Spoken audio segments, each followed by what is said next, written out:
is not a move on our radar. It just feels a bit too passive. One can understand that it takes control of any pins along this diagonal, getting ready for knight c6. And wow, I see, Robert, that it's a bad move in the position. Yeah, I think we can understand why it doesn't compete for the center in a meaningful way. It's developing, at least off its initial square, but it doesn't actually get onto a useful diagonal. So I believe that White's automatic move is knight to e5 here, and this is honestly a great outcome from the opening for Ding Liren. The position isn't that bad for Black. We're not going to pretend that it is, but this was a mistake. Now, I think it's an objective mistake from the sense that the evaluation clearly has changed in White's favor, but from a, as Fabi said, pragmatic perspective. That's what Jan has been all match. That's how he chooses openings. He's saying the position will be rock solid for Black. So let's say you want to go and take this bishop, then what? There are no real weaknesses in Black's camp. So I don't like the move. I think it's very passive. It's not really in Jan's style, quite honestly. But I don't think it's really that big of a deal. It's not the worst thing in the world. We'll just see how he plays the next few moves, because I would be galloping my knight in the center right now. It might not be that. Yeah, I think I can only come up with one explanation for this move, which is that he picked up the bishop, and as he was moving it, suddenly he felt the urge to sneeze.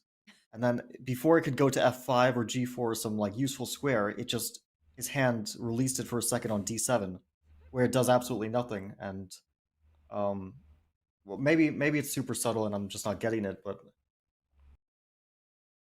it gets a whole lot more dank. Now, you would expect here that since White has not committed the bishop to d3, bishop f5.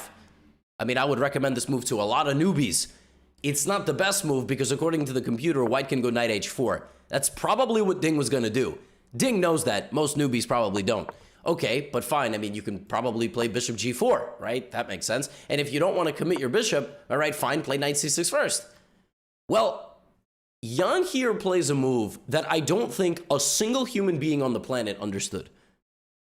Bishop d7.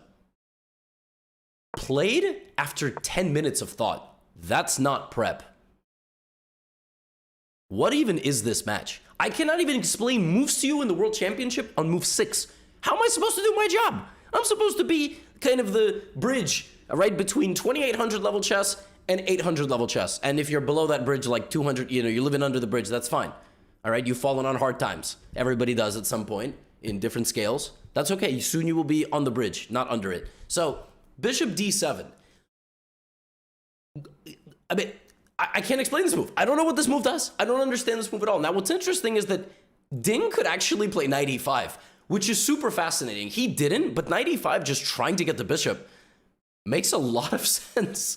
And maybe the idea was like knight c6 and then maybe play for e5?